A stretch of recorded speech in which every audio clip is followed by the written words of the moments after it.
Windows. That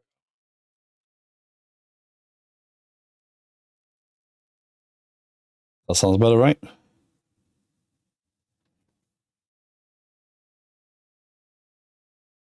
Bit more. There we go.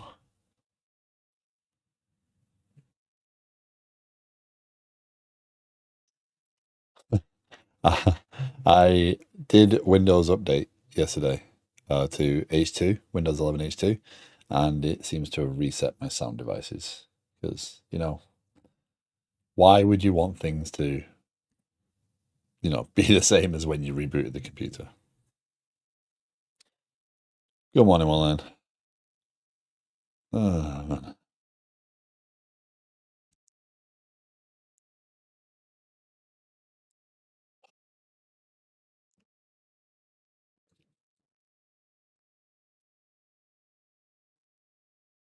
I know what spreads away with me. Exactly, yeah. So it offered me to update to Windows H2. It took an hour. So if you've done it, then awesome. It took an hour for me roughly. So we'll see how this goes. I've taken the opportunity to put things in dark mode because, as Mojo pointed out, my operating system in light mode. But I figured I'd change it and hopefully cut down on the amount of bright white screens I throw up. Okay, so and it reset my default browser. So now every time I click on a link, Edge opens, much to my dismay. Hasn't fixed the issue with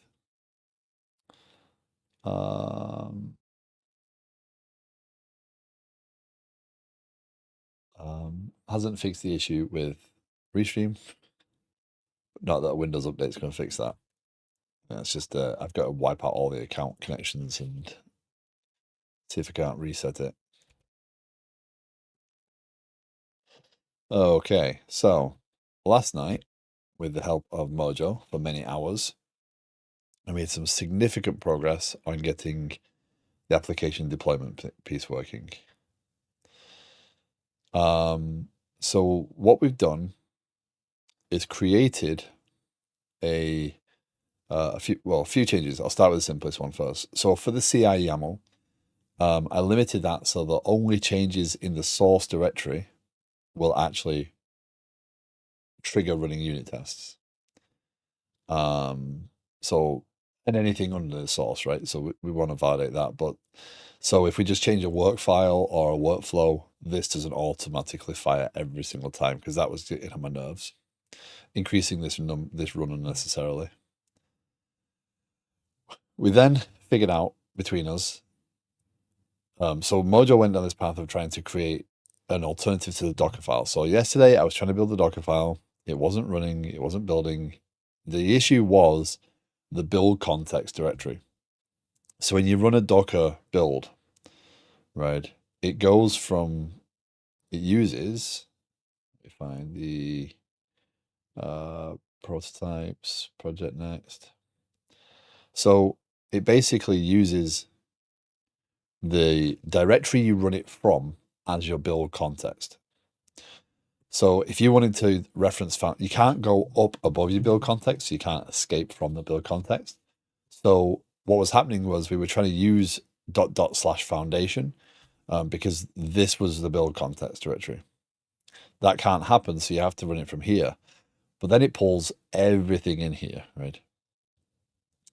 So to get that to run and build, did it eventually, did get the Docker file running. So we got Docker file down here running, etc. And it did work. It did build an image in the end. A little bit more effort. But with a bit of perseverance from Mojo, we kind of figured out between the two of us that we could create a Docker image and push it without ever having a Docker file. As of .NET 8, this is really possible. So the challenge with that is we want to create an image for every single project, every single component in the system that we're going to deploy. but that's very repetitive and they're almost identical. So what you can do in workflow actions, GitHub actions, sorry, is you can kind of create a templated thing and then pass variables into it. Let me zoom that in a little bit. So here we say, okay, we're going to pass in a module name. And in this, we do the extract of the branch, so we know what branch it's actually running. We then check out Liquid Sky. So every single one's going to check out Liquid Sky.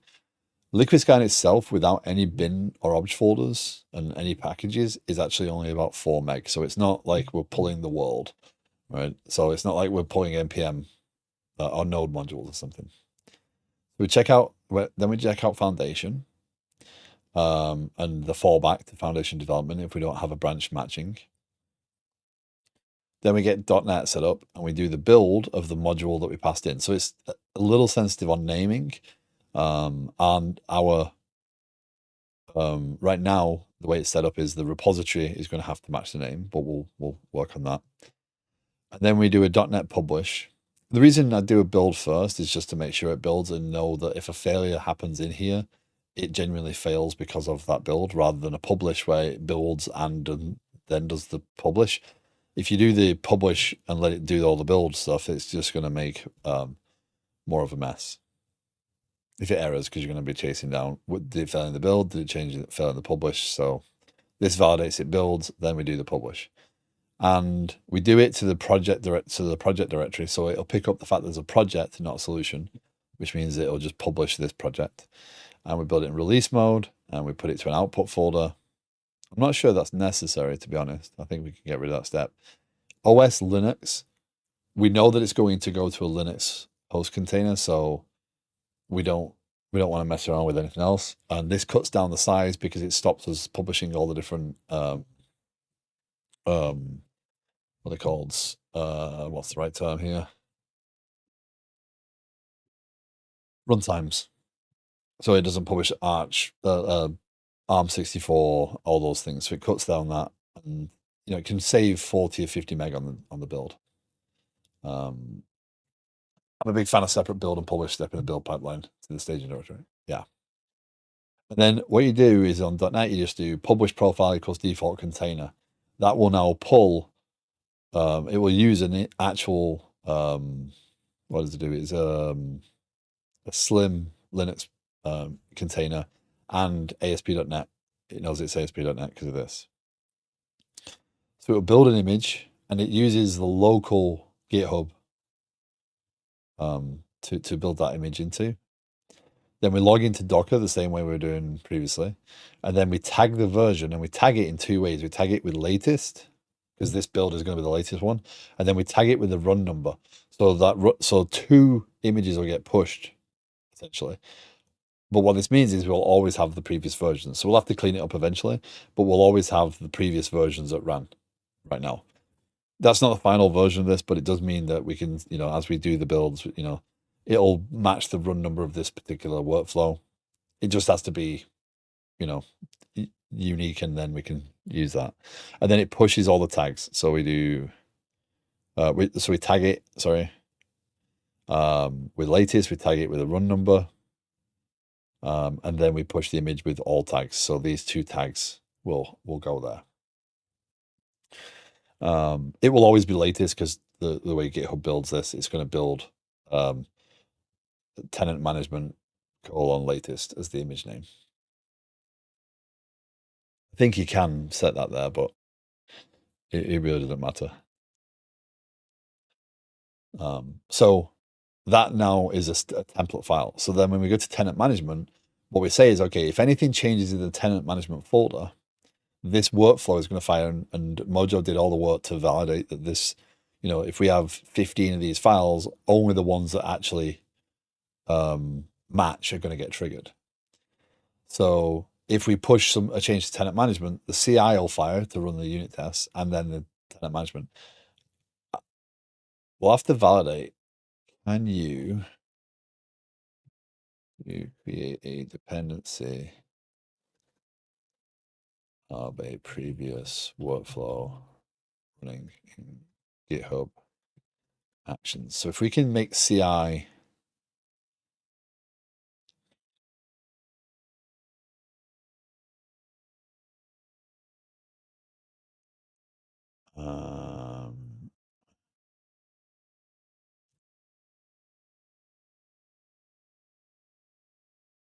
needs. What does job one do?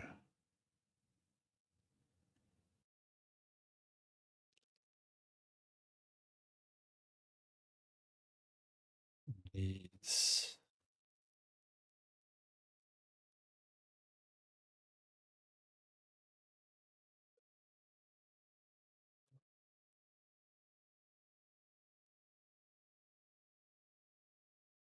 Test deploy.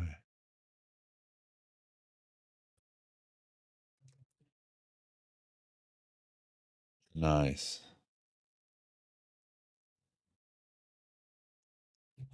Yes, that's what we're gonna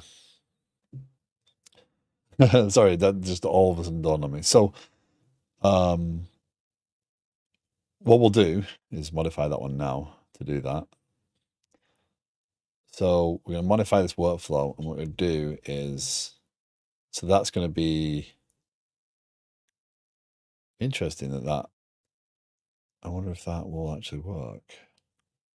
Because that'd be awesome, because then we don't have to copy this workflows ci.yaml, runs unit tests. Then we do that.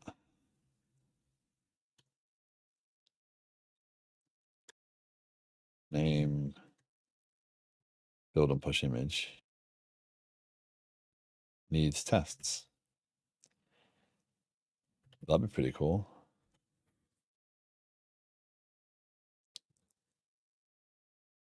Interestingly, I think that might. Let's see if that runs, because this might error, because this one errored when we didn't have this. Although we're not referencing the. Let's see. Build. Hi, important guy. Dependency on.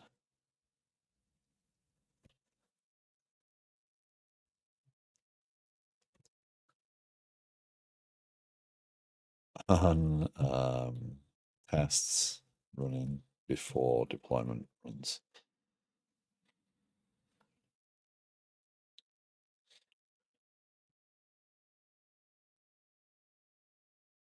So this isn't going to do anything, because it's not going to trigger any actual actions. So there you go. So what we'll see is if we go to actions, nothing should fire, because we don't have any changes to that piece, right? So now if we change something in the source folder, so if we go into like this guy, application, tenant management, I'm sure I can find something to clean up or remove. Infrastructure.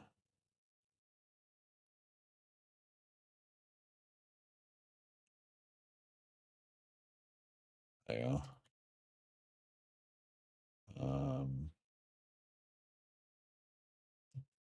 Clean up usings in, oh, let's just check a few more so I don't make that a wasteful commit.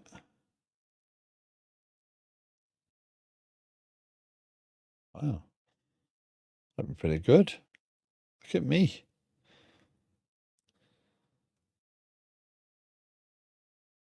Whoa. No. Okay. This one has to. What?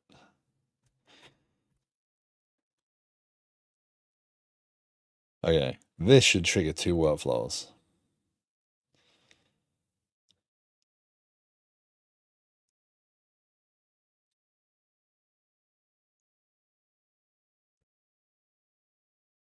Okay.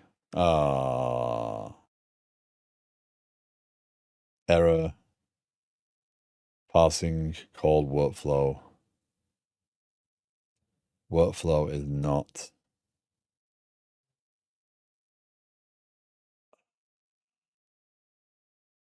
No. Now, the good news is CI ran. Right, so the unit test did run when the source detected. So the challenge there is we're missing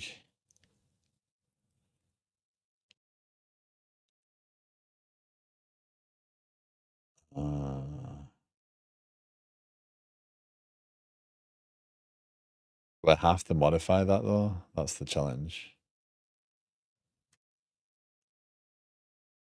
Can I not do multiple on?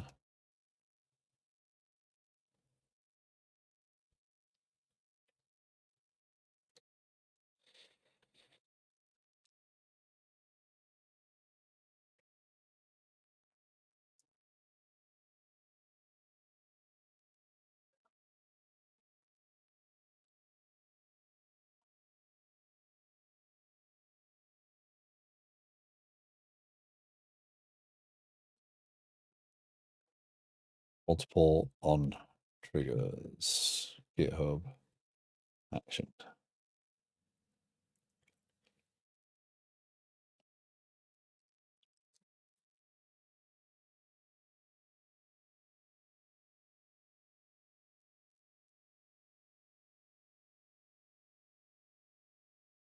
Oh, that's not stunning, is it?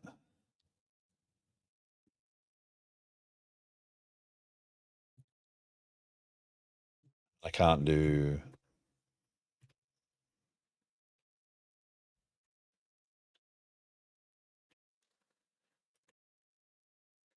I can do that.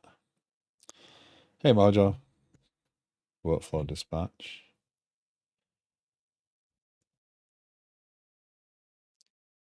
Workflow call. Oh, no. What does that even mean?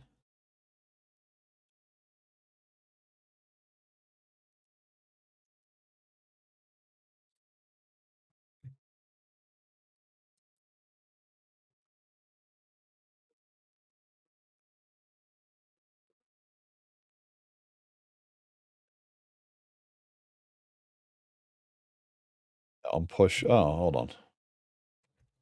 Can I do. No, I can't do that, can I?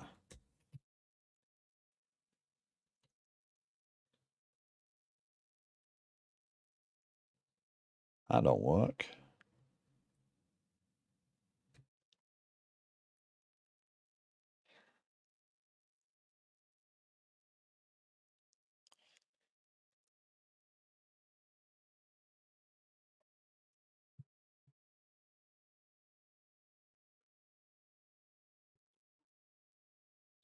So what I'm doing, Mojo, is I'm just finishing tinkering with this. What we can do is we can make it so that it runs CI first. So then if we do a deployment, we can actually run CI. I mean, this right now is watching for the changes, but if we can make it so it can also deal with being running from this, then that might actually on workflow call.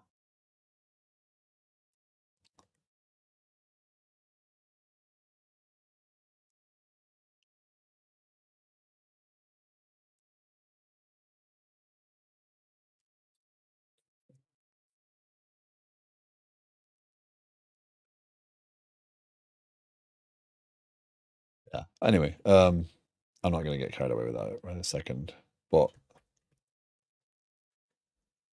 so you can say it needs test to run.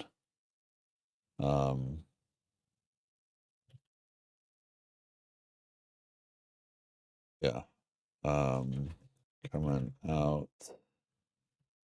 Workflow changes for now.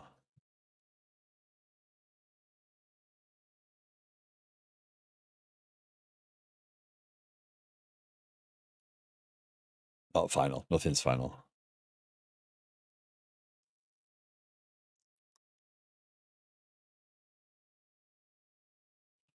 We still want to validate the tests run. You don't want to. So what that would do is if we move that, that's why I commented it out rather than just remove it. Because if we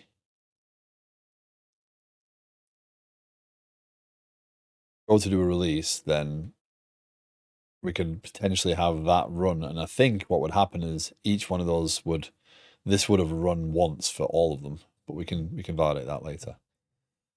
So then we don't have to copy the tests into the actual steps. We can actually make that happen as well.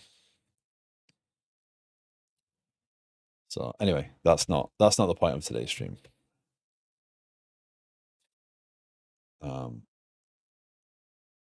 That's fine. But anyway, the point is we now have latest and 12 is there. So we are good to go.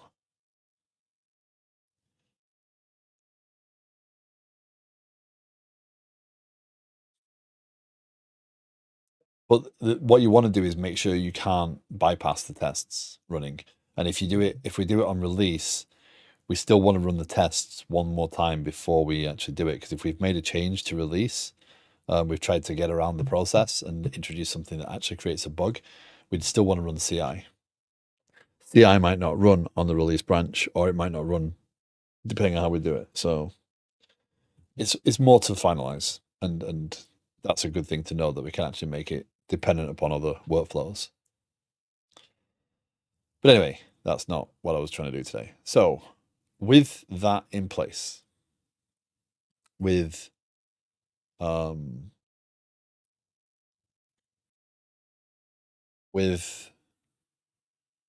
the image there,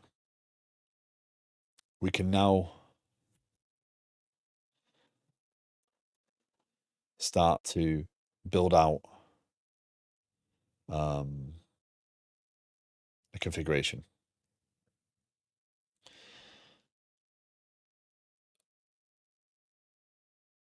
So I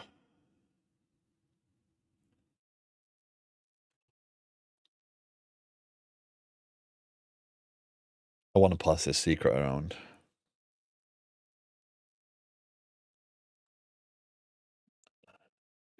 I think config is more than that. I think this includes more than just a Pulumi config. I think config is a construct.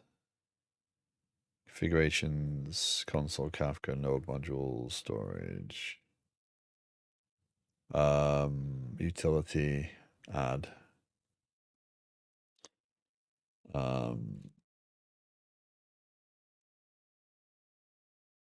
TypeScript file, app,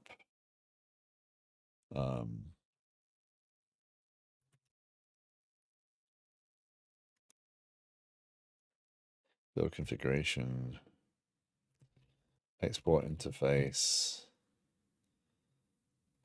build configuration. And this is going to create interesting. That's quite interesting, but that's not what I want. We need a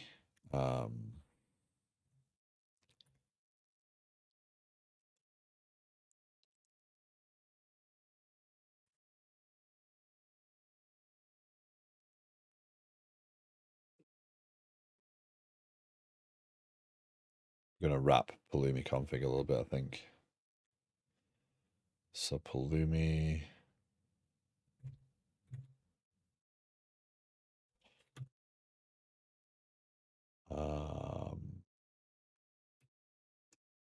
Config.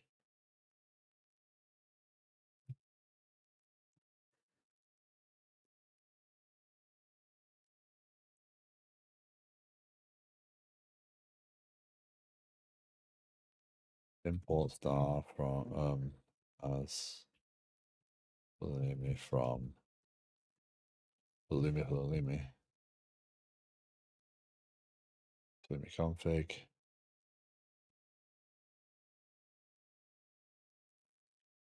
The reason I'm making that a class is what I'm thinking is we're going to do export star from build configuration. Then we're going to do import star as configuration from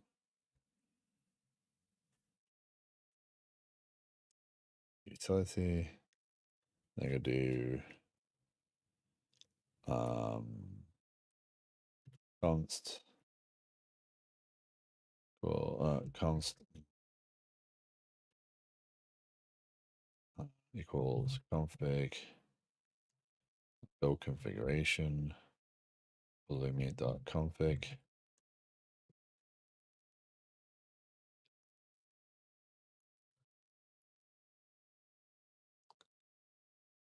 What did I just miss?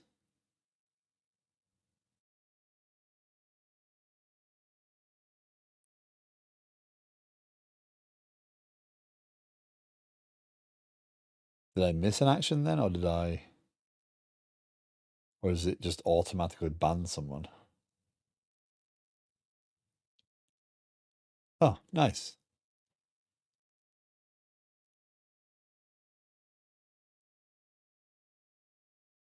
Okay, so this is a new, and then I think that is new. Pulumi config, yeah. Nice. I just saw a flicker in this corner of my eye. It said thing is now banned from this channel. Okay.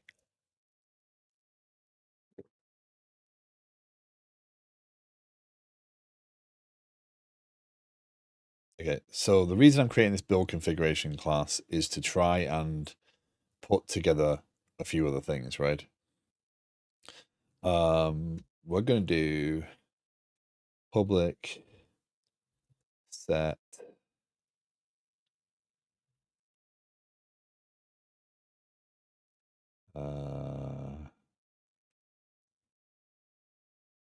no, I don't want to do that. How do we do the property? Secret set secret value is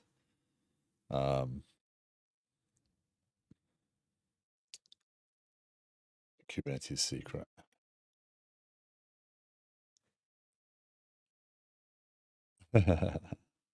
I wouldn't say wacky things. I think we learned a lot yesterday. That was pretty cool.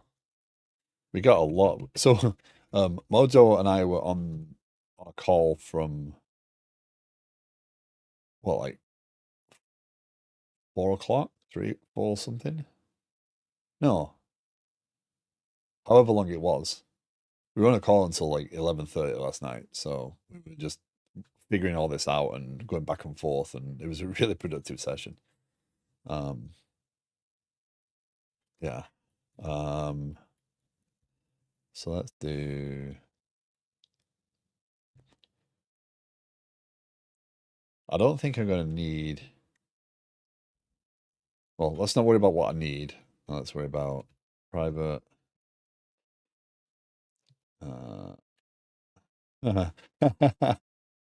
Does it read my mind? That's interesting. But those 15 deployment files aren't as scary as they were looking to be earlier on in the day, right? And again, if this was broken up into multiple repos, that would still be flexible enough to just spread out, and we can still we have the option still. Secret is K8S for .v1 secret. This dot secret equals value public get.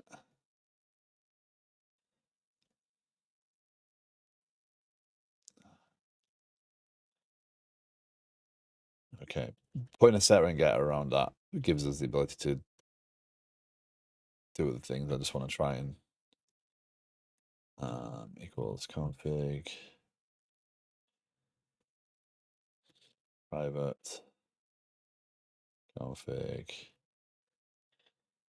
Okay, so the reason I might want to do that is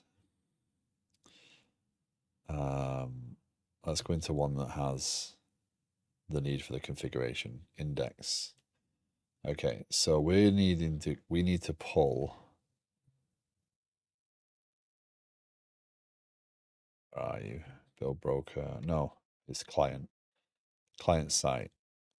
I want to pull this part out. And that is going to go into here. And the reason being, where's create client secret gone?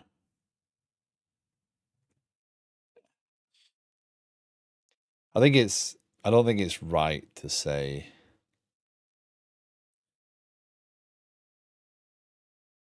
we did things crazy. I think it was a really good journey of discovering our options. We learned that we didn't have to create a Docker file, and .NET 8 makes that much easier to create the image. And it is .NET 8 that introduces that facility. We were able to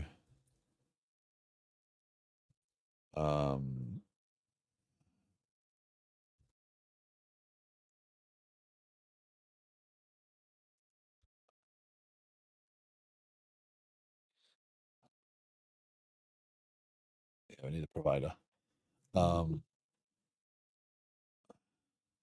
I want to meet the guy who found out the maximum 20 workflow call or nested workflows.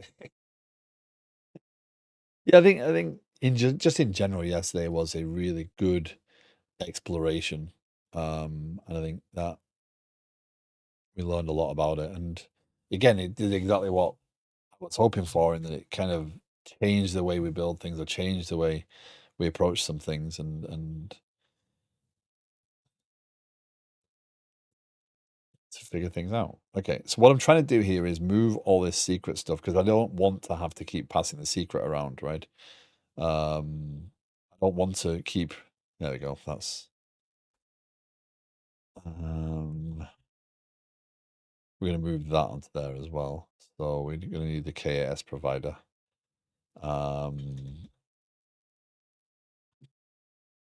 Actually, we can always have the provider in here. Private K8S provider, and then that's this dot. What don't you like about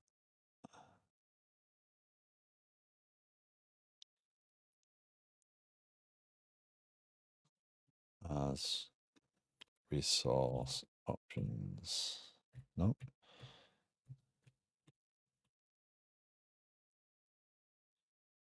Oh, it just thinks it's a typo. Yeah, you can get in the dictionary. You're fine. App ID dictionary word of the day, but for documentation.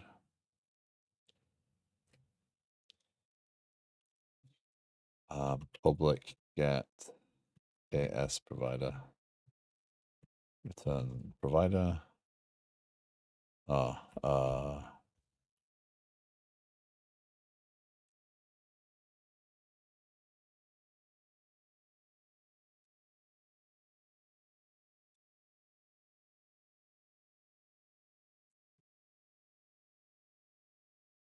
I get access again. Because I don't have. Yeah. I thought there was a. I'm thinking of the other thing.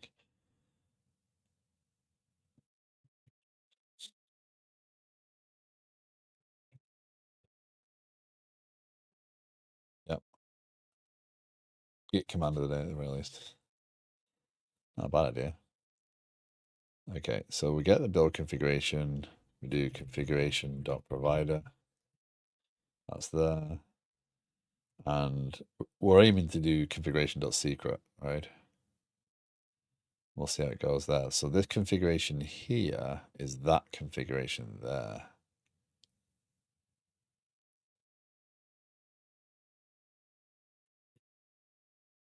Fetch configuration is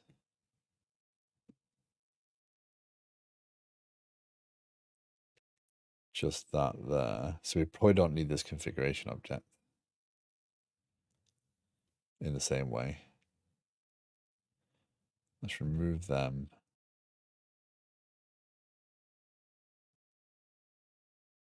take them for right this second. That's fine because we're going to pass down our configuration afterwards, not theirs. Go here. Let's take them out there.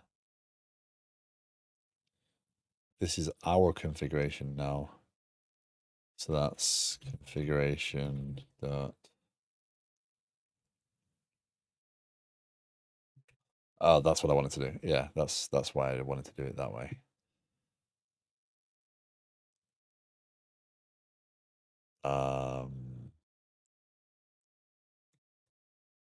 Public return.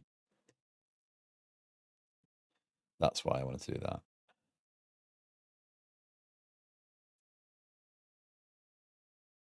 So I'm just trying to wrap the Pulumi piece with my own stuff. Yeah, we'll see. Configuration dot secret equals that.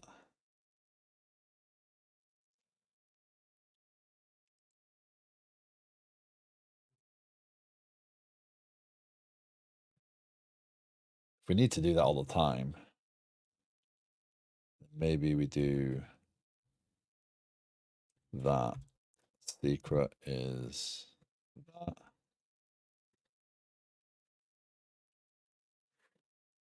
This dot secret equals, and then we can move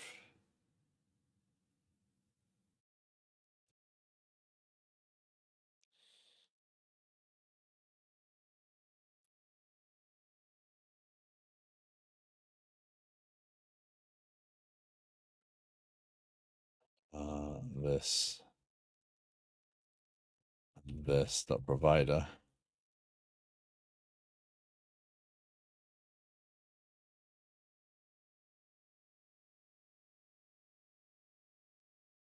Then this changes to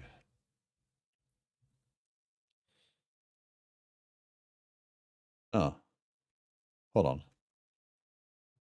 We don't need to pass the secret in. We can build the secret. Oh, hold on. We do need.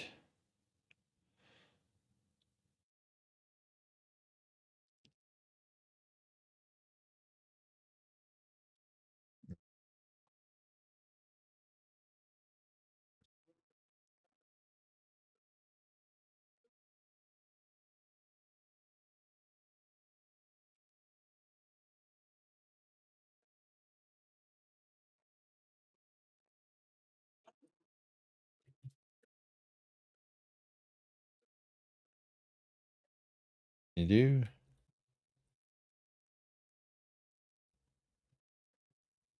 Can you a tuple type in TypeScript?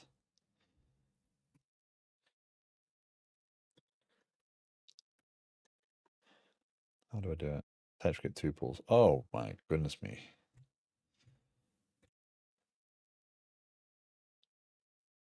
So that would be string, string, string.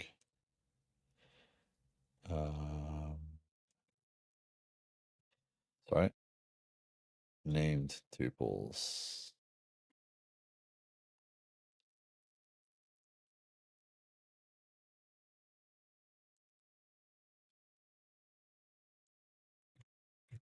Yep.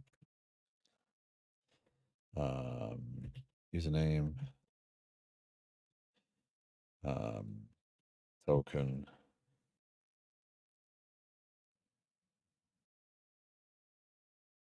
Token name. Morning, Delta. We're going to leave that Docker.io there. We're just going to pass this in differently. Fields. Username. I don't suppose you can do fields at username. No.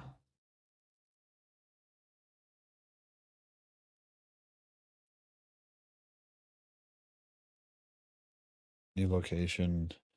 New location is that. 0, 0. During the month of stretching, I lost 3 pounds. I wonder if it's because of no muscle gain during that time.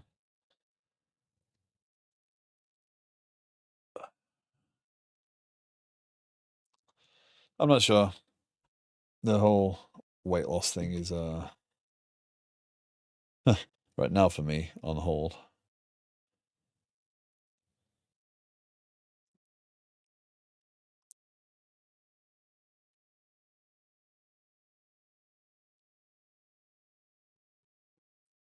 Name referencing name tuple.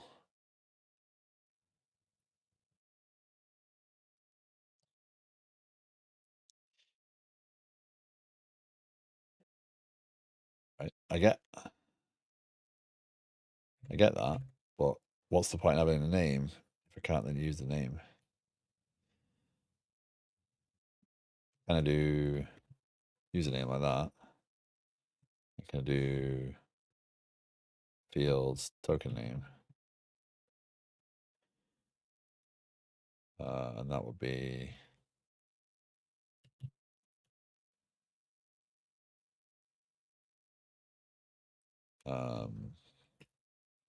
image.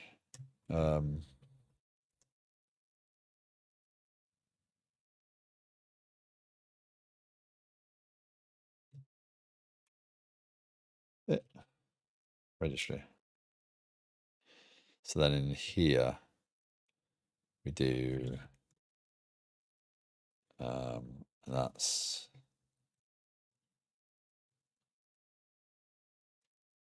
oh, what was that? What was that?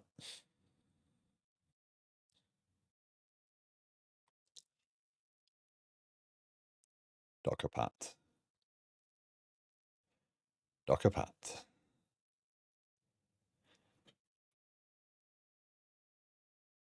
There we go. That's better. And then we don't have to do that.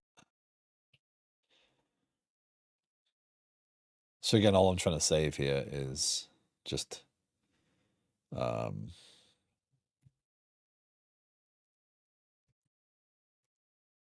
little bit of repetition. And also, I don't want to keep creating that secret every single time I go down here. So yeah, configuration.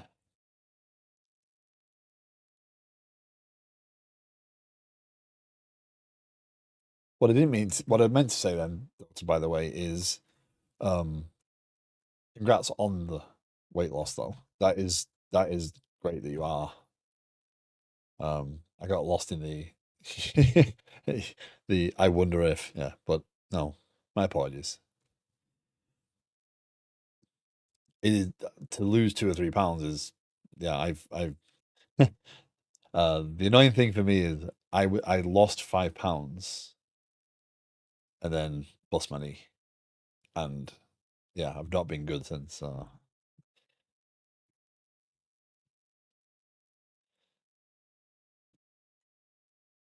Yeah. Um. Okay, so let's do this is build configuration, and then that's going to take build. So let's fetch configuration, and that's going to take um, build configuration there. But we don't need it anymore, so that's awesome. Let's not put stuff in we don't need. I'm not even sure we need that configuration now. Build provider.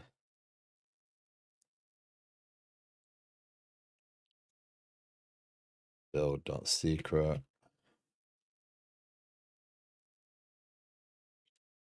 Build.provider.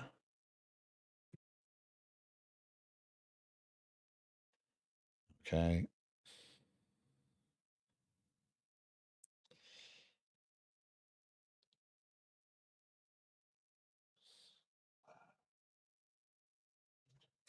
Build.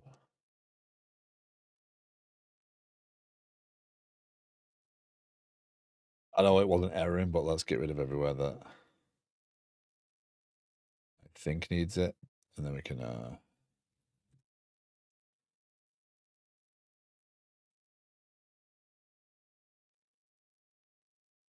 I don't need it there.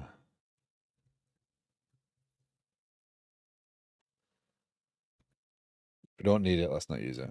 I think in here it is used. Build configuration. Nope, not used there either.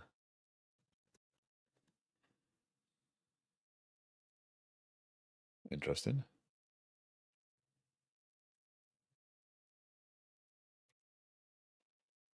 Build AKHQ. Nope, not either there either. So we don't need it at all in this piece. That's awesome. Just passing it around for the sake of passing it around.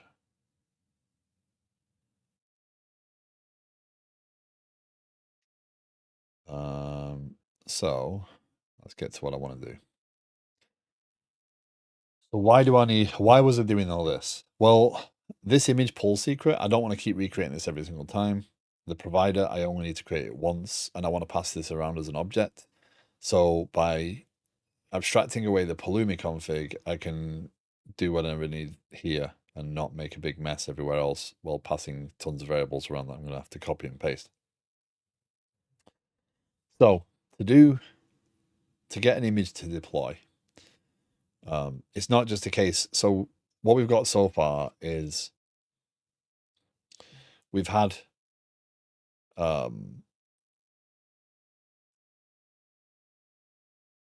straight up, here's an image, build it and deploy it. So the client side didn't need any configuration right now. But that's going to change once we start to try to wire up the things.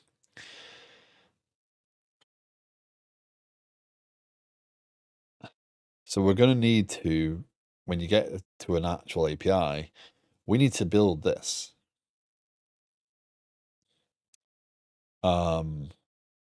This is going to have to build, right? We're going to have to provide, ultimately, we have to provide RabbitMQ.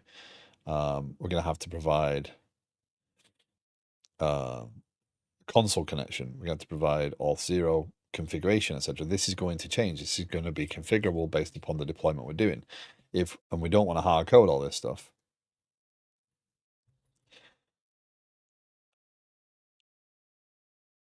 This will build and deploy, and app settings will build and deploy with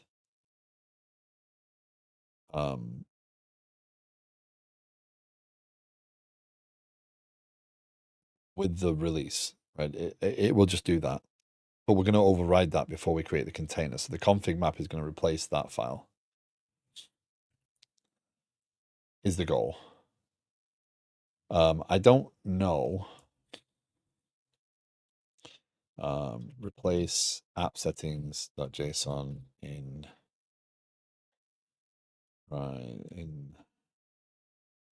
web API.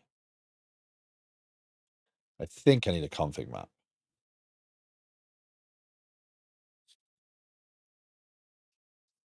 Or we can set everything as then variables, which I don't like the idea of.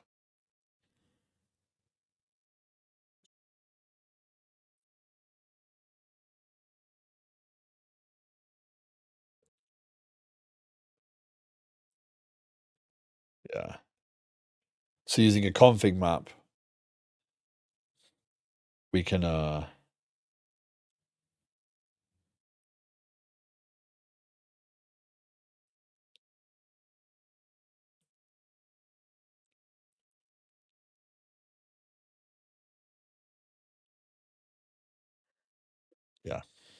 So we're gonna go for building the bare minimum first, and then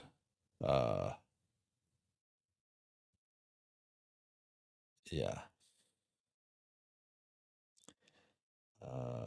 JSON file app settings base JSON.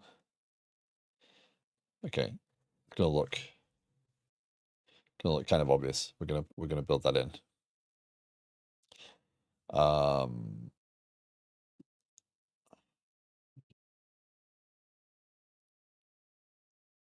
This is going to take build configuration.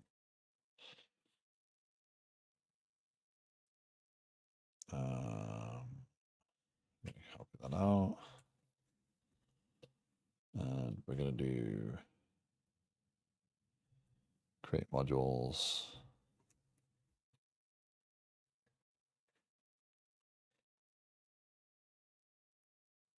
Oh, it's not letting me do that for now. From now, so that'd be awesome. If I could just do that. Oh, because we do build. Okay, that's how I do it.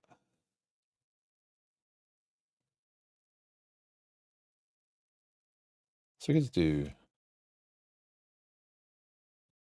build configuration.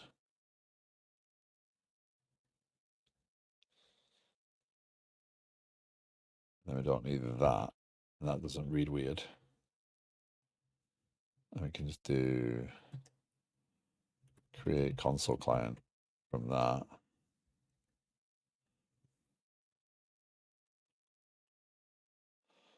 Yeah, okay. We'll do it that way from now on. So in create modules, we are going to create a new namespace. I'm going to hard code as much of tenant management in here for now and then get moving on the rest. We need to create a config map. That's going to pull the app settings in there. We'll get to that in a second. Then we use a deployment. So what I'm looking to do for the first phase is to run the process, build the image, or pull the image, see a deployment run, and see a config map created that contains the app settings as I've got them. Then we'll go back and do all the configuration replacement. Any secrets, any keys and stuff that we need in there, we'd create actual secrets and pull them through, and use them as environment variables. Alternatively, use something like key store, and yeah, there's a whole lot more stuff to learn there, but we shall get there. Just realized I never advertised my own stream. Let's see what happens. Do people use this to come to the stream?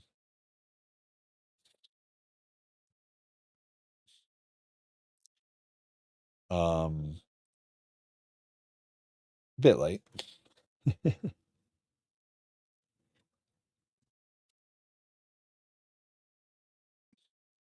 So we build a config map in build Zookeeper. No, we definitely build one in the client because there's the config map text.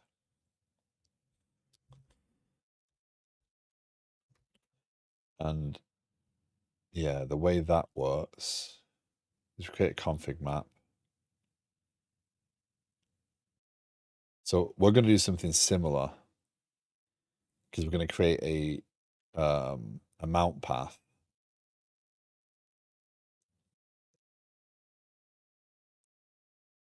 And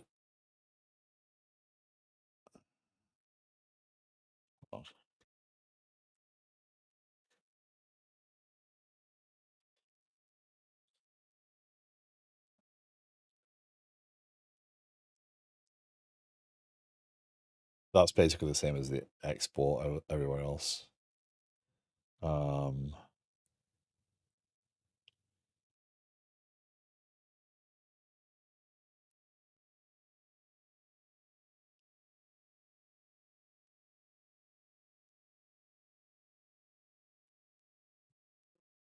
going to create a config map.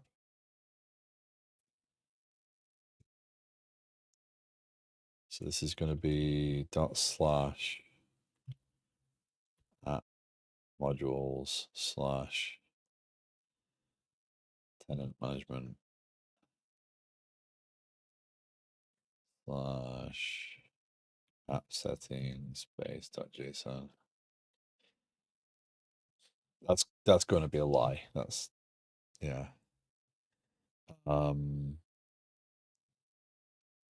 Replace. So that's going to be interesting. We don't need to do a replace right this second.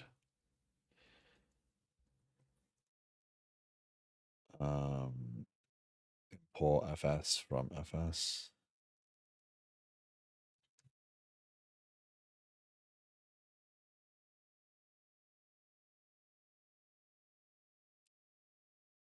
Create a config map for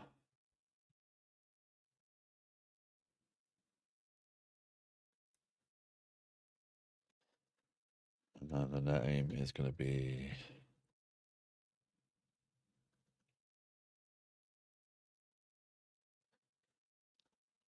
it's going to be appsettings.json. And then I believe,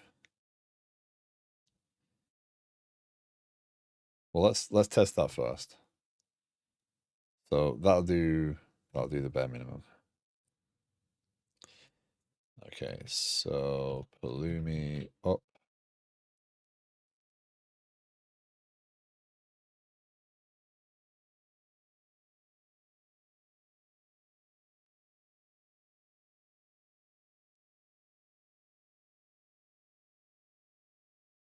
Uh-oh.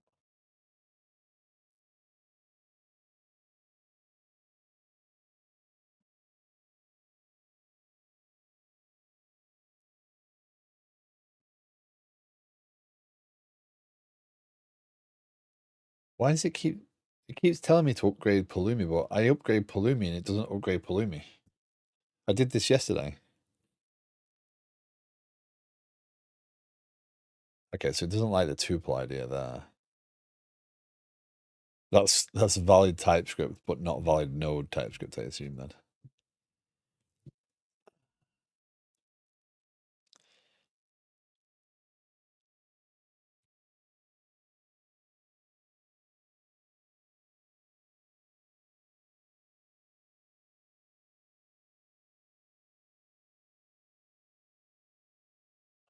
Stranhorn, hello, how you doing?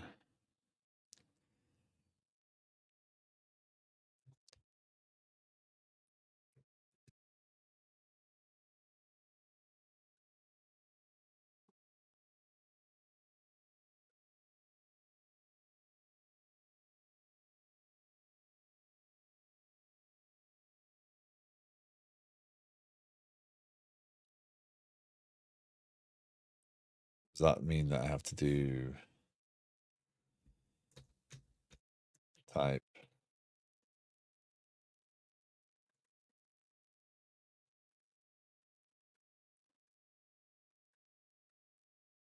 Is that a registry settings? Does it like it that way?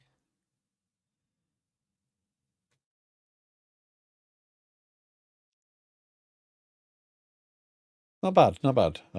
Made some progress overnight. Mojo and I spent many hours on a call yesterday getting the nope, it doesn't like that. What?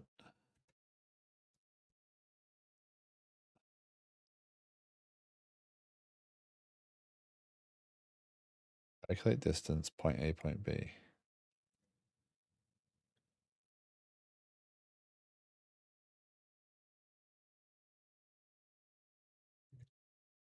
Do I just say as registry settings?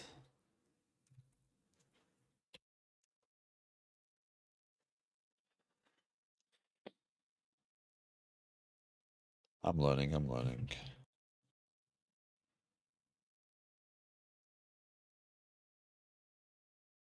Does that work? So we got a deployment, we got an image built using just GitHub Actions, no Docker file, which is good. So we have the tenant management image pushing. No, it doesn't like that, does it? Neither type sufficiently overlaps with the other. Do I have to do username? No, it doesn't like that.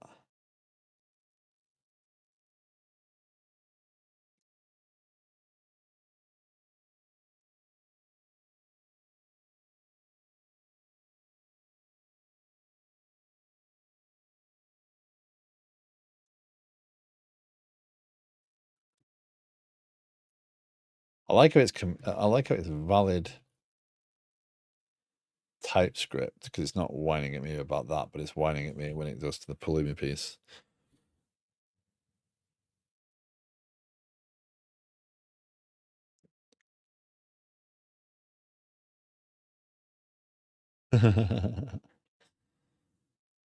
Okay, you win. I'm not going to mess around any longer. I clearly don't know what I'm doing.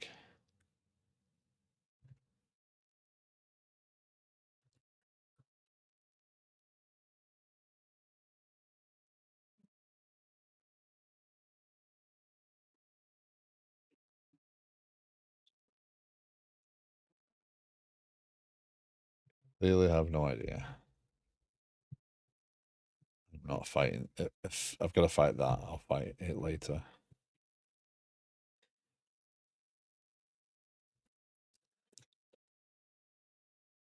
Okay. There.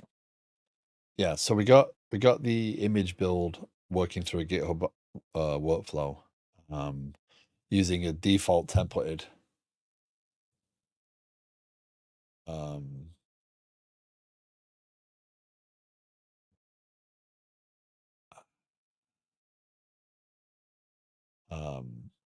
image, which was good. A default template workflow.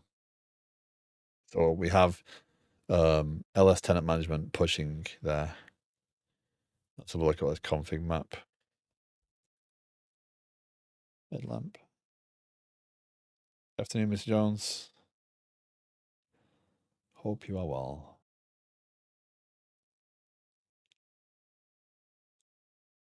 Also, I did just use a typed object, right? Unless I misunderstood what a typed object means. So we have configuration and we have a config map and there's tenant management. There you go. So that's tenant management settings.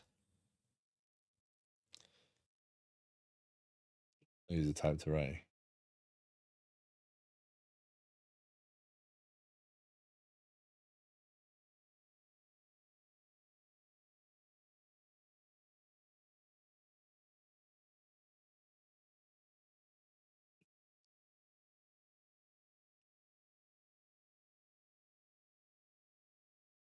Oh, okay.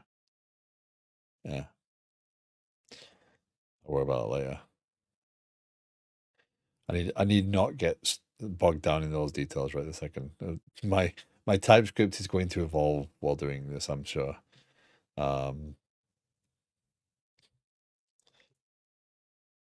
that pulls the config map in, and that what that does is that creates an app settings JSON thing that contains the JSON content there. We then need to do a replacement on this because obviously we're going to have to pull different configuration. Our database is going to change. We're going to have to name the database service. I don't know why you try and type objects in an array. I've used it 1.7, and that was because array used them all over the place.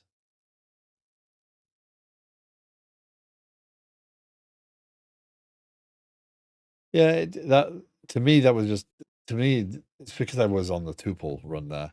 It was just a pair of values. React used them all over the place. That fit together quite neatly there. And that's all I was focused on. I wasn't on the idea of creating a specific type. We're going to have to pull the password.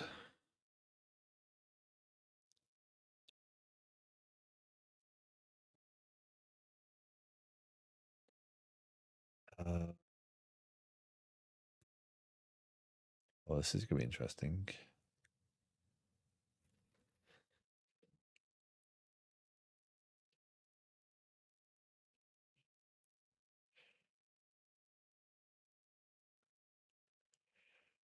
Oh, man.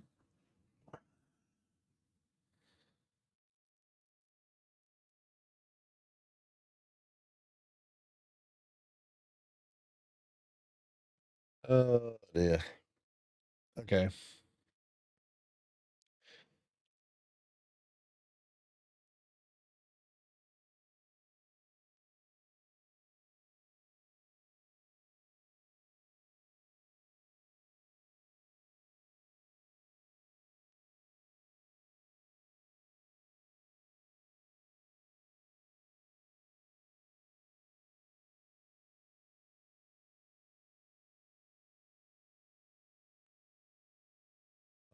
Sorry, I'm doing the sit still thing again. I'm just trying to, when I sit quiet like this, what I'm trying to do is I'm trying to figure out what is the most productive path for what I'm about to tackle, right? There's a perfect path. There's everything's working perfectly, but there's how do I make progress?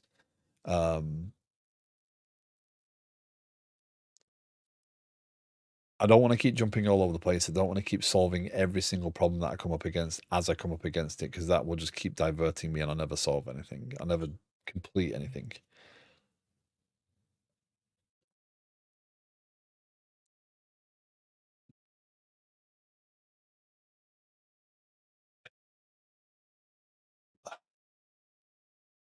Sorry, just checking on something.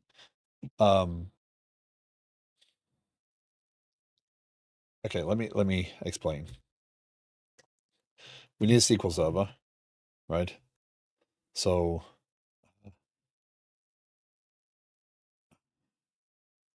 that requires a password, a database name. Okay, now you're just driving me nuts. How do I turn you off? Alt. What are you trying to do to me? Alt Shift.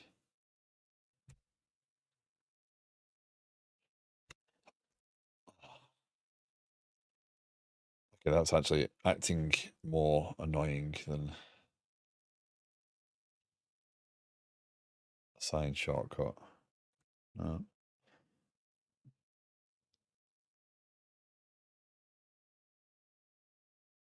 Control Alt Shift O. Okay. I just need to go away for a minute. That should turn it back on as well, right? Yeah. There you go. Control Alt Shift O.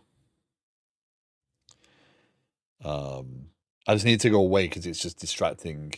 It's the same thing. So SQL Server requires a password, a database, but more importantly, migration. We need this database to now be populated.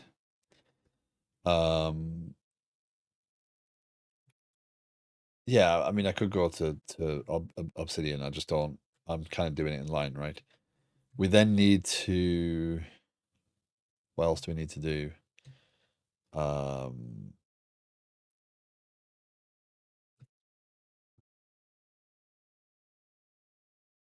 mean, honestly, in the scheme of things, in the long-term scheme of things, it would be good for, okay, we're adding tenant management, therefore this knows how to create its topics in Kafka.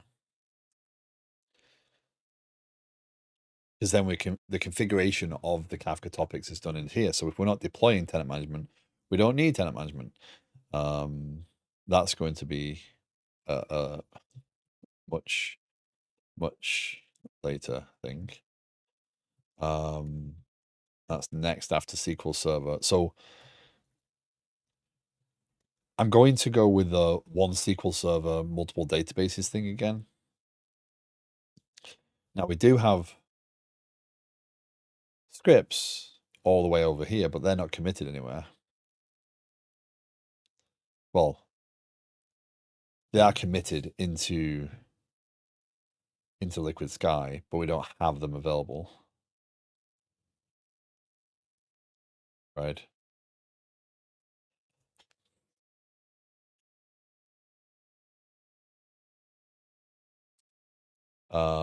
These settings we can pull differently. These are going to be shared across all app settings. So this one we can consume differently. This setting is going to require the console address and this service address, so we'll be able to use this service name.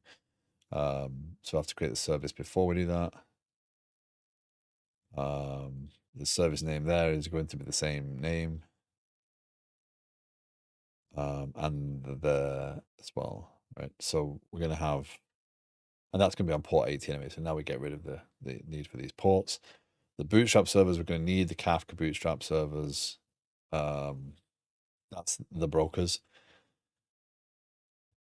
If we create multiple brokers,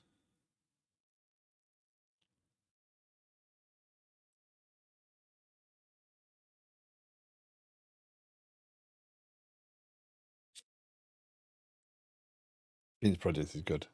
I've read the Phoenix Project. It's funny.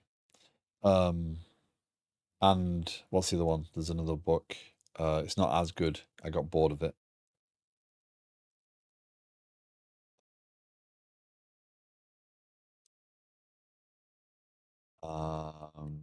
The Phoenix. Yes, Unicorn Project. That sounds familiar. Yeah, the Phoenix Project. Yes.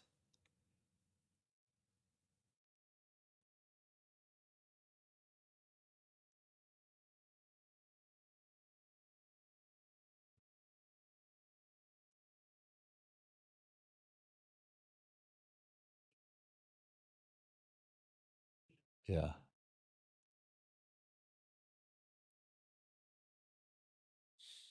Oh, Beyond the Phoenix Project.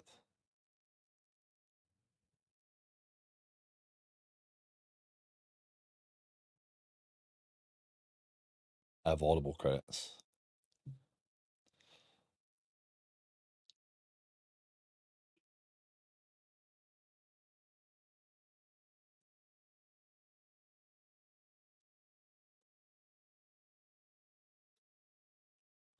Okay.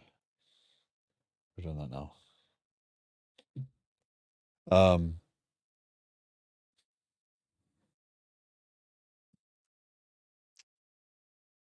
so we're gonna have to change these things. They're gonna have to be configurable. This we can leave as is for right this second.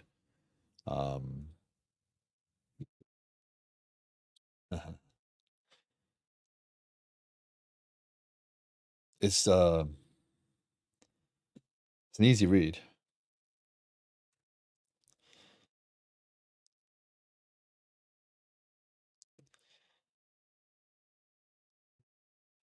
I don't think Toyota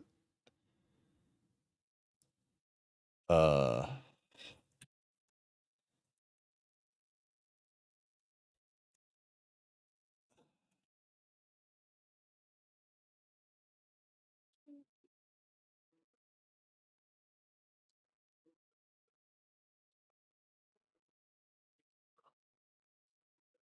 I don't know.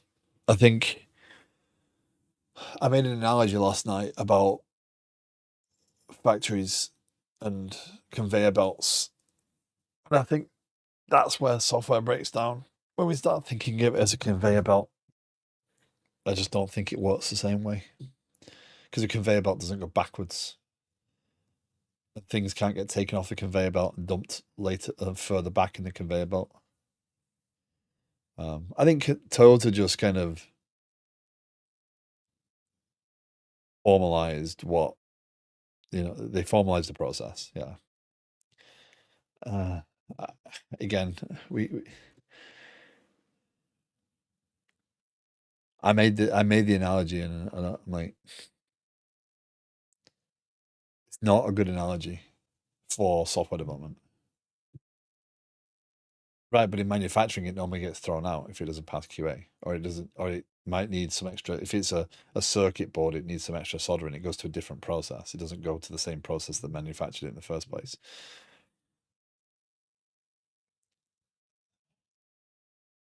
And if we're trying to, why isn't software development its own thing?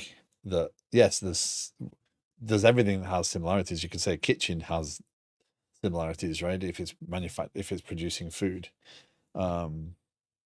So we can keep stretching out the analogy. Reduce cycles of manufacturing depending on what you're making. Right. Speaking, but the reality is that software development does not benefit from it doesn't neatly go from you're a big fan of the delete key. It doesn't neatly go from, you know, take metals and oil and refine, make plastics, make well, take ore, etc. It doesn't neatly go down a nice belt. It requires that refinement. It requires that review. It requires, oh, is this good enough for this? Is this good enough for this? No, it's not. Okay, but it gets rejected in those phases, and or it changes, and we're not rejecting it. We need to create the right cycles at the right time so it goes back in and gets rethought out, and it's not, that doesn't fit with the conveyor belt way of thinking. And that's where we oftentimes break down, because we think that things have to have a forward trajectory all the time. And they shouldn't have a forward trajectory all the time. Sometimes they should go backwards, or rather jump off and go back. It's more like Monopoly. Oh yeah, you got to jail. There you go. Go back through the board. So you can often recycle, reprocess bad input, output. Right, but we yeah, here you go. But we have more bad output than a regular manufacturing process, when we don't do things right. Because kind of talking to Mojo last night about the problem is that when we treat it like a manufacturing line, you start, oh, we've got the greatest intentions, we've built up this well thought out story, and it gets to there. But after a while, if the developers are working effectively, the product management isn't building the backlog effectively, and you end up pushing lesser quality stuff through for the sake of keeping the end of the line functional. You realize it's a cost center and it can't be idle, so you just keep pushing through things and making the excuse, oh yeah, we'll get this later, we'll fix this later, and the quality dims over time. The right first time analogy in manufacturing doesn't apply at all. The problem with the analogy may be it's not very relatable for most people. Well, again, and we're not robots. We're not, and no offense to people who work on conveyor belt manufacturing that way as human beings, they're often repeating the same task over and over and over again. That's why there's a QA after them, because they're just repeating the same task. What we do is not repeating the same task. Coding is not just coding, right? There's a lot to it. But what I'm saying is, I'm actually looking at the way we treat the process, and yes, we treat the process like the conveyor belt. And it's not a conveyor belt, and we have to realize it's not.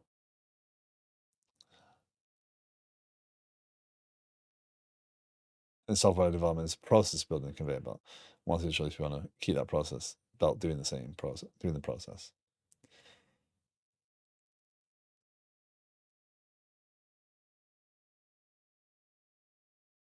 So I'm not, yes, I'm overstretching, well, not overstretching, I'm over analyzing the analogy 100%. But this battery's going to take days to charge. But the problem is we do tend to think of it as I have a thing, you do work thing, right? We don't, we let that run ahead, and we try and solve the problems that's handed to us, rather than say, no, we need more definition. No, this cycle needs to go backwards, right? It can go all the way back. Like, if it's a bad idea when it gets to the development team to refine, the development team should be able to say, no, we don't believe this is the right thing to do, and this is going to hurt things. Can we go confirm the use cases? And the PMs and the POs can go back to the customer and validate, right? Is this what you actually need? We don't do that. So when we treat it like it has to go forward, is my overall point there. When we treat it like it has to go forward because it's, machine pushing stuff down the line, then we prevent ourselves from actually realizing that we can control that process, and we should be able to push it back. And we accept lesser requirements to keep things moving along, which we shouldn't accept lesser requirements. We should clarify.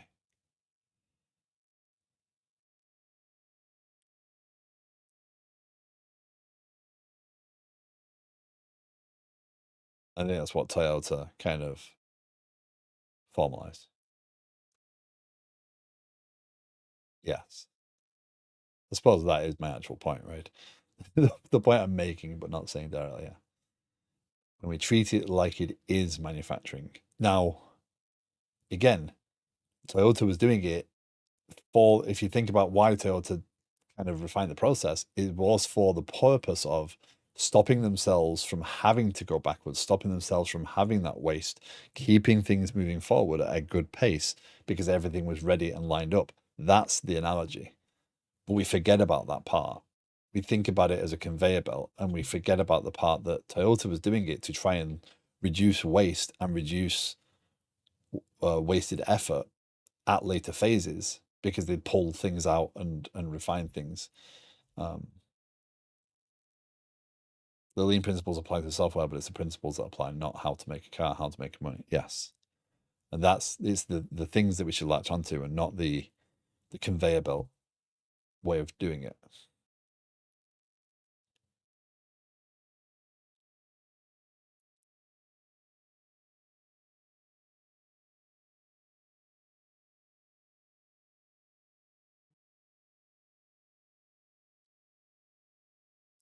Um, okay, let's try and get some progress made on this.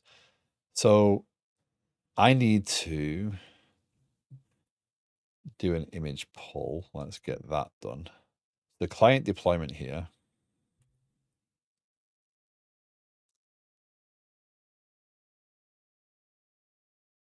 No. Let's do that. And now configuration image name.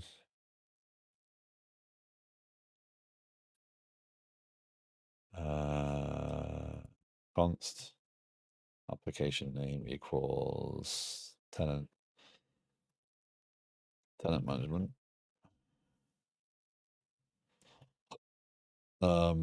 Application labels.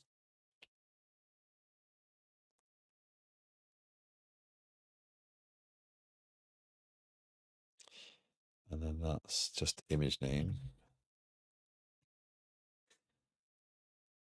No, that's not image. That's image name.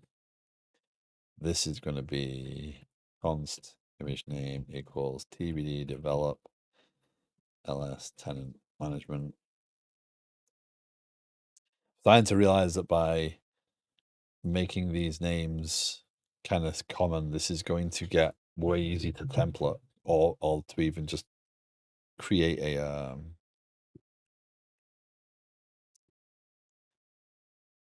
standard process. So that's going to pull the secret from the build. That's going to do a client deployment. On this one, however, we do need to do some work. Replace app settings.json with ConfigMap file.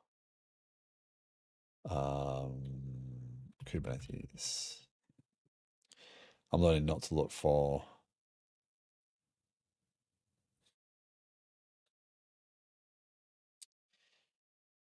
see that app settings JSON. That's what we want. That's what we're essentially doing.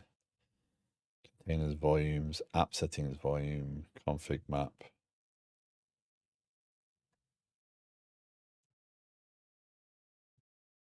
I don't think it's app settings though.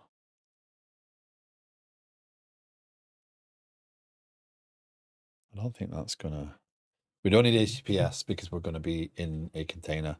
We're going to offload HTTPS. We just need HTTP. That's gonna. We're going to see how that goes. That might create us some problems, but we need to go to. I think was it broker that did the conf? No, that's got the end variables. That's going to be a different challenge. Was it all client that did all the complicated stuff? The volume mounts lives inside of containers and then volumes lives below. Okay, so we go here. So volumes.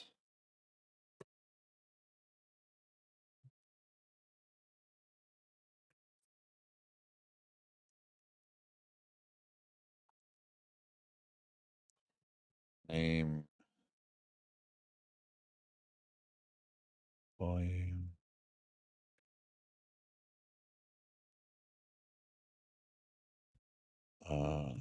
Config map is, what is config map there?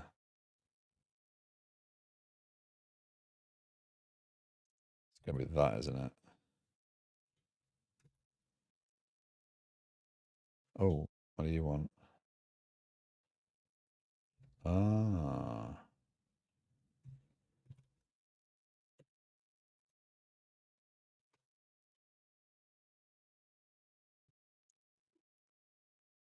Config map is not assignable to config map. I'm going to get groceries rather than read about Taylorism, which is what you should just incidentally brought up.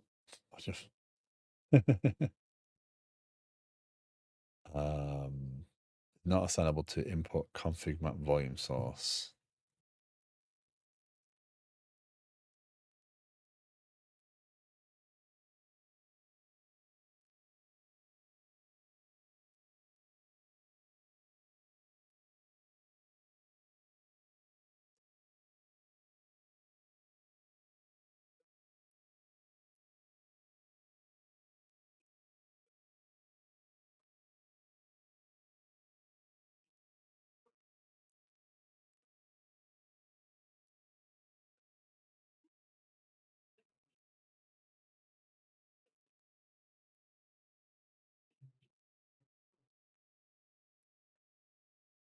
That config map name. I think I did that in this one anyway.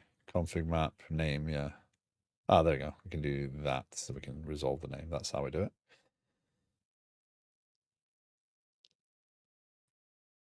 And what was that other piece we did there? Client side, we did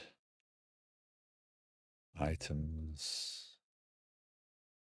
Do I need to do that? Because that would be appsettings.json. Appsettings.json. So if this runs, what we should be able to do is we should be able to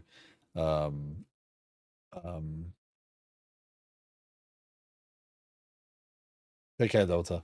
Have a great day. If this runs, I should be able to log into the container even if it's not running properly. Oh, it'll restart. Yeah, we'll see.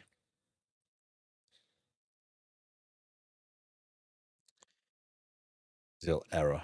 And then we need a volume mount. Volume mounts.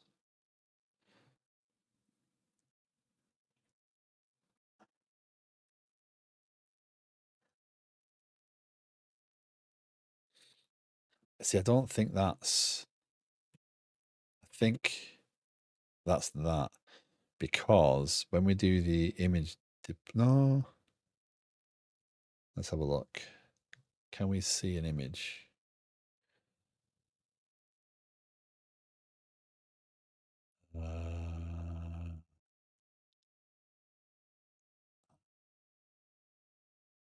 Run. No, that's the wrong one. Tenant Management. Delete. Did I leave that container running? No, I did not. So I'm doing.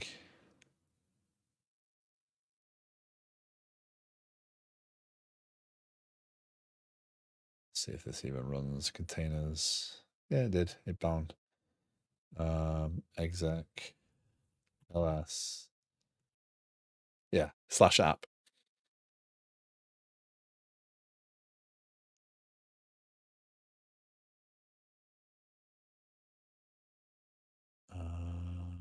Delete.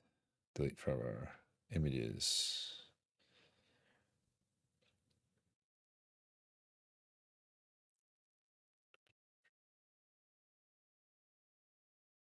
Really? 2 years ago? I assume that's the last.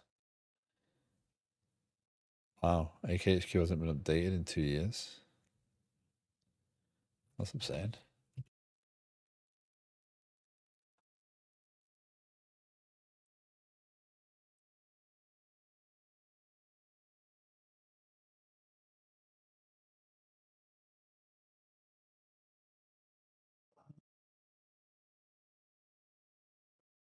Seems interesting.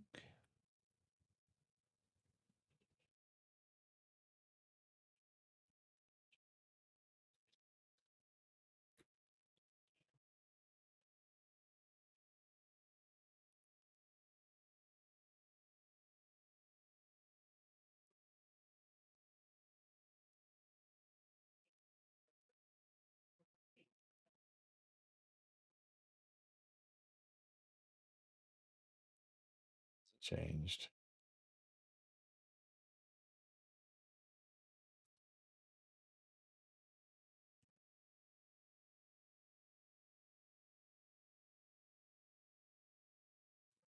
Cool. Okay, so my apologies.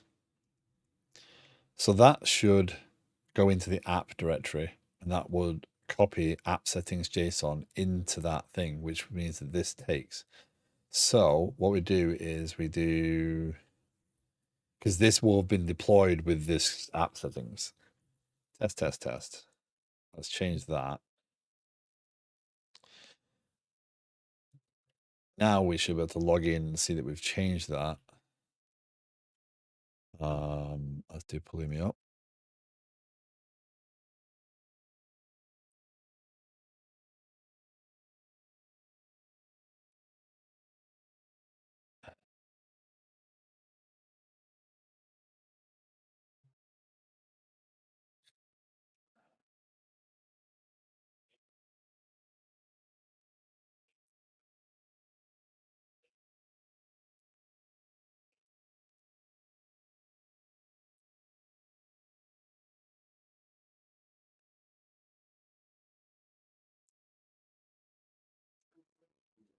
See if we can get this quickly. Pods, yeah. Can I connect to it?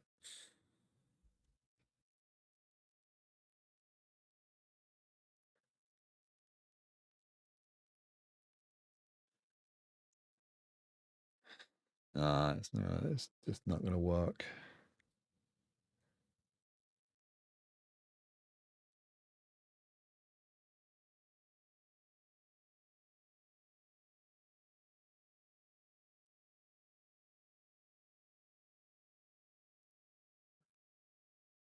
It's trying to connect to the database and stuff.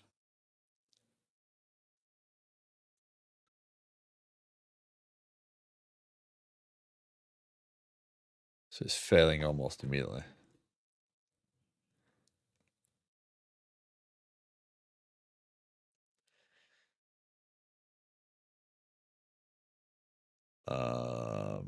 App settings volume into /app read write.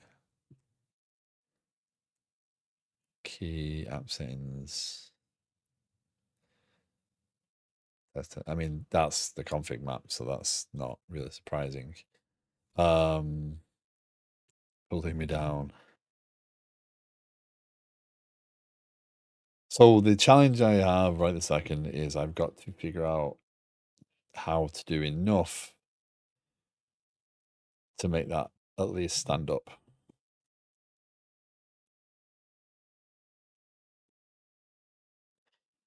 That means having a lot of the stack up and running. I switched to Rider for using the editing because it does a little bit of a job. But I mean, this worked. It mapped the settings volume properly. It's just, yeah. Oh, we need that namespace to carry as well. Where do we put namespace on this thing?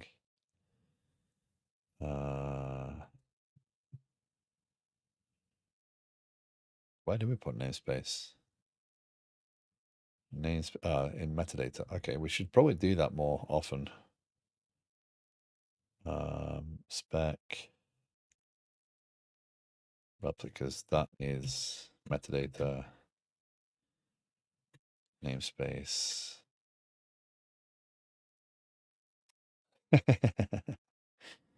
Yeah, it's fine. It's all fine.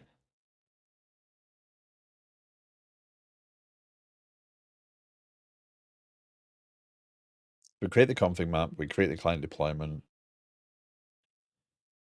We need a service, but that's not going to do very much right this second. We don't have any.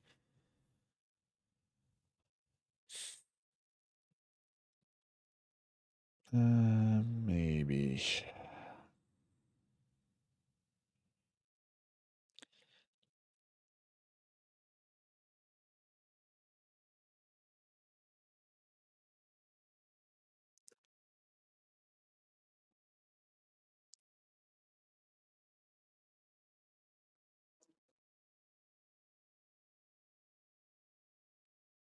That'll do.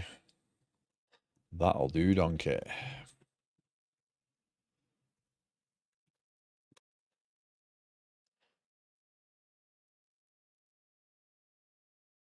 There we go. That's not gonna change that behavior, by the way. That's just going to it's gonna create a network. What is this Apple Intelligence all about?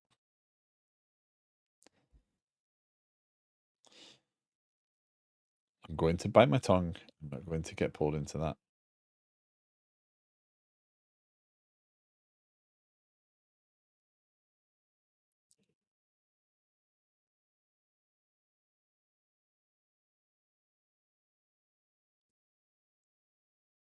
No. I rarely go near Apple products. I use one for work for working, and I do very little with that.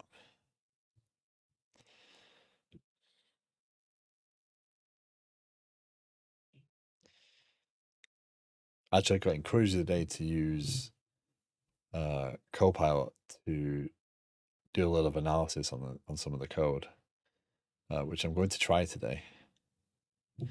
Okay, that's interesting. That's stuck in some sort of weird loop. Image pull back off. Why? Why have you now got a problem with the?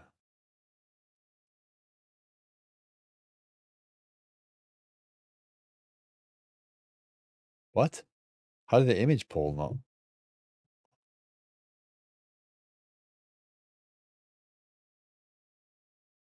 Failed to pull and unpack image.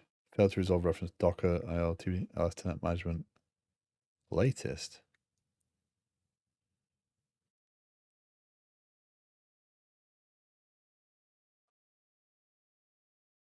Oh, why do you need Memswith to try that?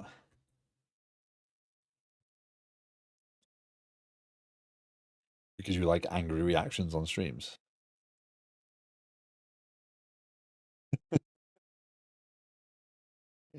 Baiting Memsworth into being angry on stream.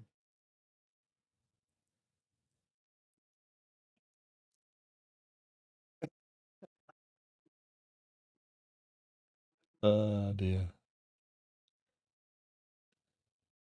So you know how Canny has the avatar,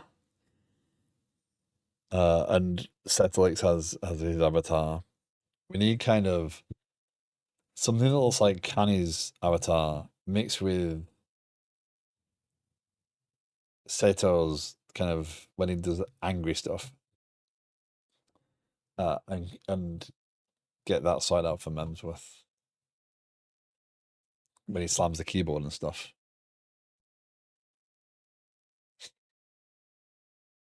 And shows upset. It's like Canny has the arm tracking and stuff, so you can see his arms moving. But yeah. Why does this now not have the right scope? This just worked a minute ago. You're picturing that, so. Hello, Mr. Loki. Is it that time already? Is it that time? Yeah. Hello, buddy. Hello, my friend. Oh, big yawn. Yeah. Hello, buddy. Hello, my friend. You okay? Oh. You need to stretch? I can't cuddle you if you like holding my arms. That's it's not gonna work, is it? There you go. There you go.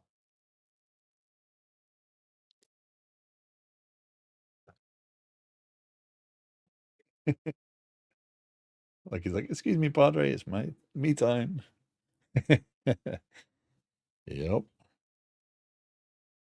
Yep. Right, buddy. Do you want Loki time? Is it Loki time? Yeah. Don't slap me in the head with those big ears. Yeah. That's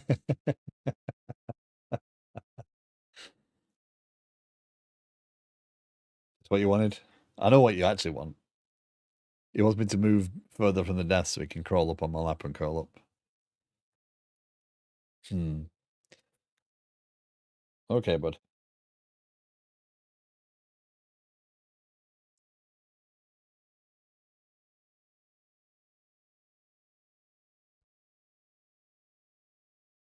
That's frustrating me now. That's as if my image.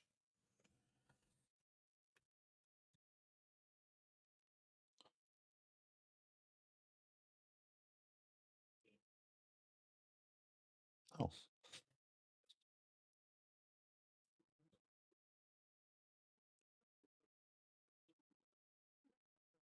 why wouldn't that work? Did I didn't screw that up, did I? I didn't remove. No, the image pull secrets is still there. The secret. Yeah, pull this. I do the secret differently now. I pull it all together here. Oh no, my token? No, because it's a.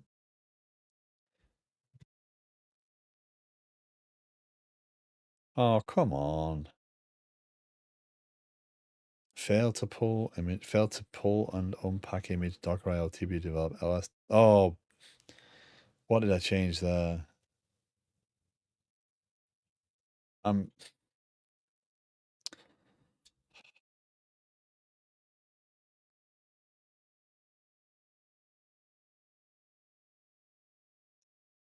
not one of my smarter moments.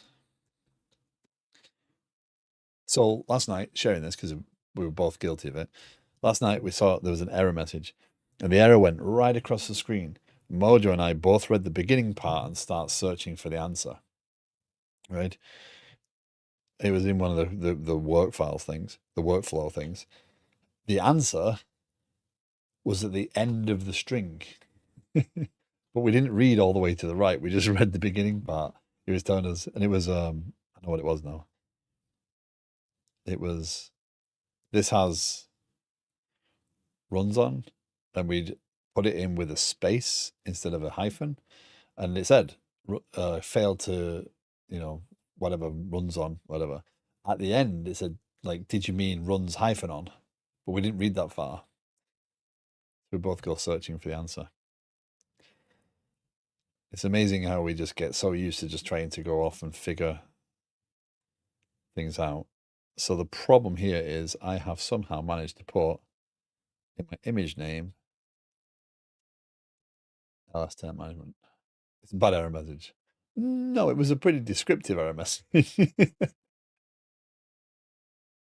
That was the problem. It was a wordy answer. We just didn't read all of it because we just want the answer immediately. That was our brains doing what our brains do, and that's trying to get to the answers quicker. That's why we always. That's why you read Stack Overflow and you read the question and yeah, UX principles say we're not at fault.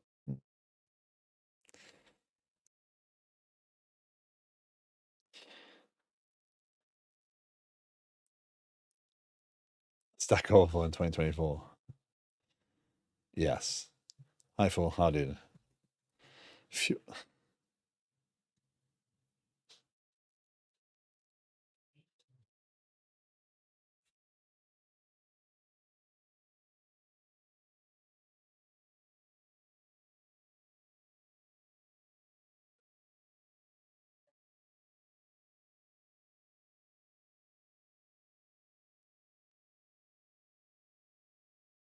Okay, look it up.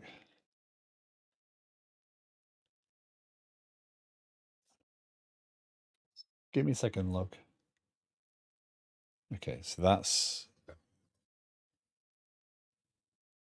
What? Why is it still failing?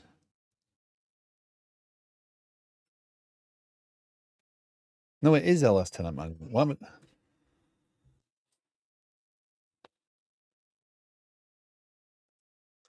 It is LS Tenant. What am I doing? I know it's LS Tenant Management, not making the wrong change there. It is LS Tenant Management.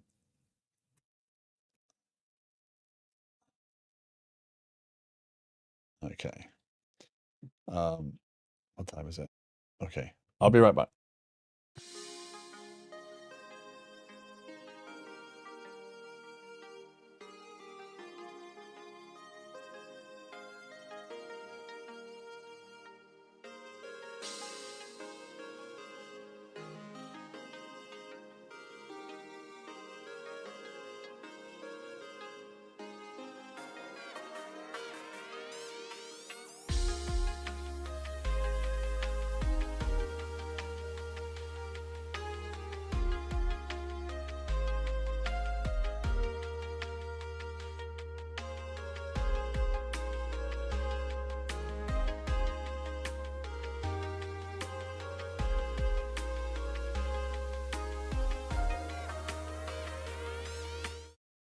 Okay. Finish this. So that is failing for whatever reason.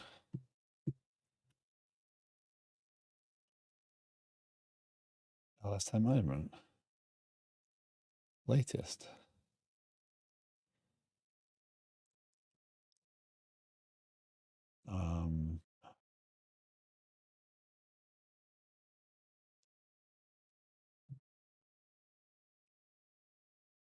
Image name.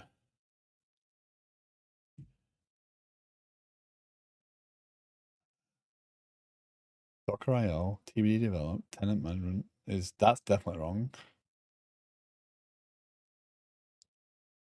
The image pull secret shouldn't be wrong. Because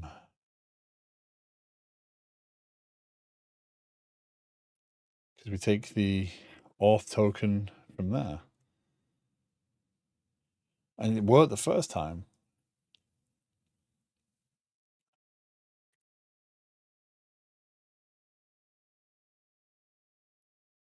Docker config JSON.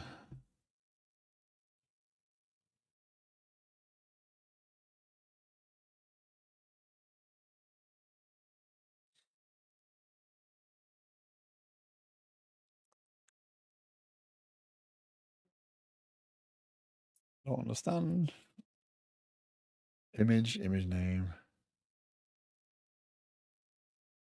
Do I do anything different for client? Let's see. The image name for client is configuration image name. Fetch configuration. Docker.io, TBD develop. And I just have latest for this one. I'll tell you what, let's do the full path and let's make sure, because it looks like it's assuming it. That's the weird thing. Because in that one I've got so this would be LS tenant management latest.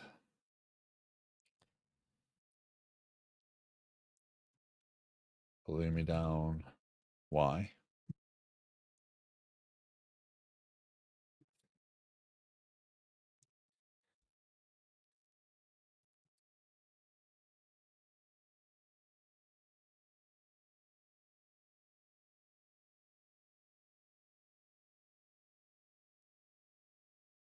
So to get this working, beyond that, I can figure that out afterwards. We're going to need the SQL Server up and running. We're going to need the password for this. What I might do is create different accounts per piece so that they have actual different usernames and passwords. That way I don't risk conflicting. We need to figure out how to run the scripts on that thing, which could mean checking out the GitHub repo, like a selective checkout of the scripts folder and running those things. That's going to be, we'll see. And then later on, we have to create the Kafka topics. There is a Pulumi library for the Kafka topics. And then, yeah, that's that. That's that. And that should then get us the ability to start the system up. We need console. Console needs to be running because we need the topics in there. So when we build console, we're going to have to put all the topic descriptions in there. Morning, Napalm. Yeah, this is getting complicated.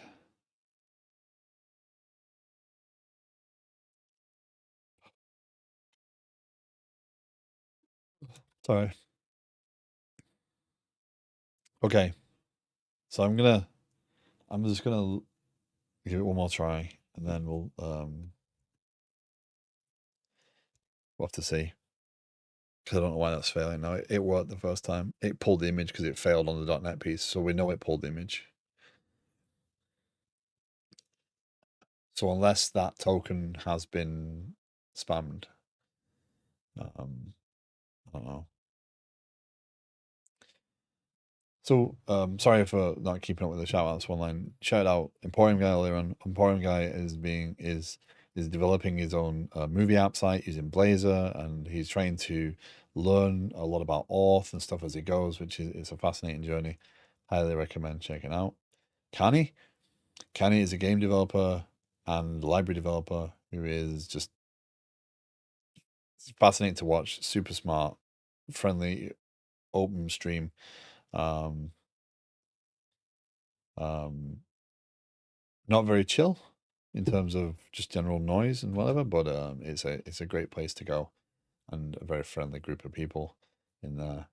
And then Mojo isn't streaming on a regular basis right a second. Hopefully that will solve eventually. But is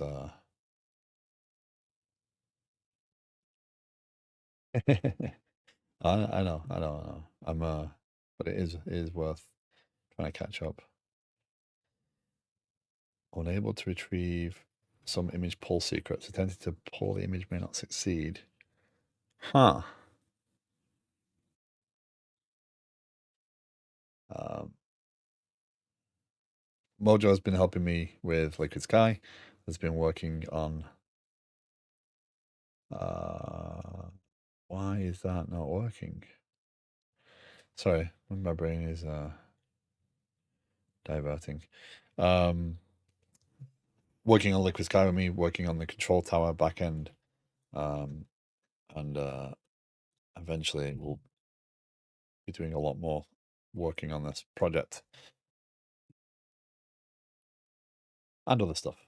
Mojo has his own stuff as well that he works on.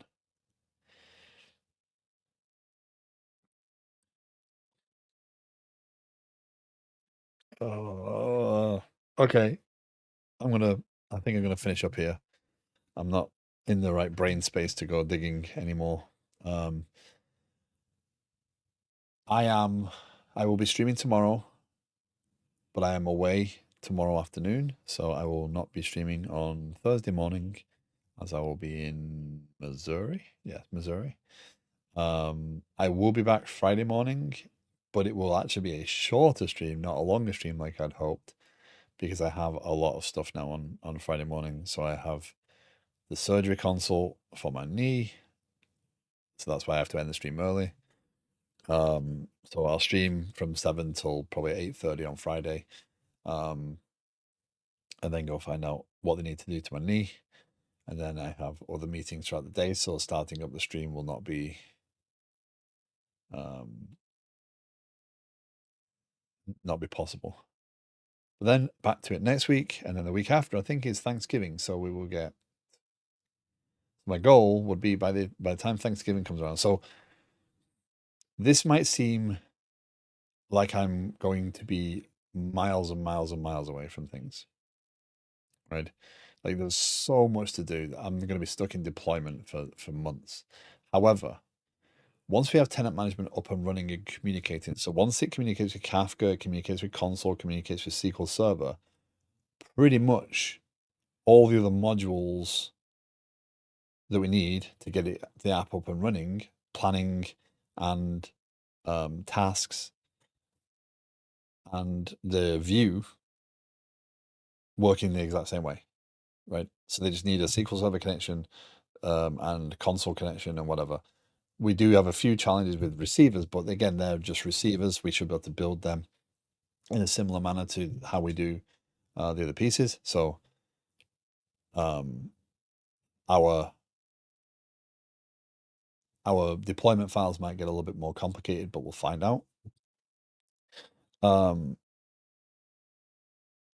But that being said, once we get traction here, the rest should be just kind of reorganizing this code to be reusable where it needs to be.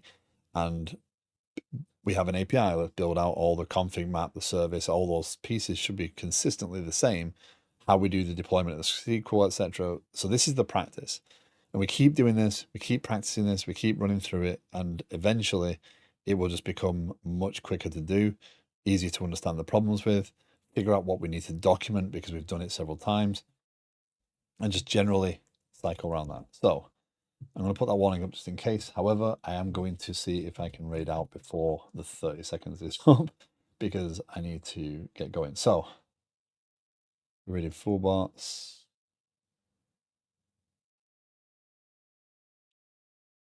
If you're an app developer looking to stream at this time of the day, you really should. Because it's either raiding to bigger streamers, which I don't like doing, or raiding to people that don't really know us.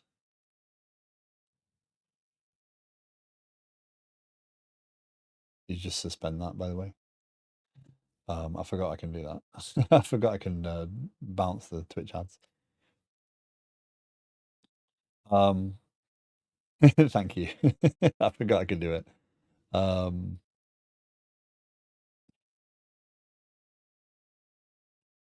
Yeah, people do not do a lot of app dev this time of the morning. And I haven't been around for the streams. Anyway, I think it's just a group of you that are pretty common here. So let's go see Mr. Fullbots again. I'll be back tomorrow morning. I'm going to continue to try and figure out what is going wrong with this later on today, and then we'll see if we can get more progress made. But stick with it. If you are new to the stream, there is Discord. You're more than welcome to join if you have further questions. There will be an app development happening here soon. Once we get through this deployment phase and can deploy the application and use it, we'll be able to do some testing. So thank you very much for joining me. Take care. I will see you tomorrow. Have a good day all.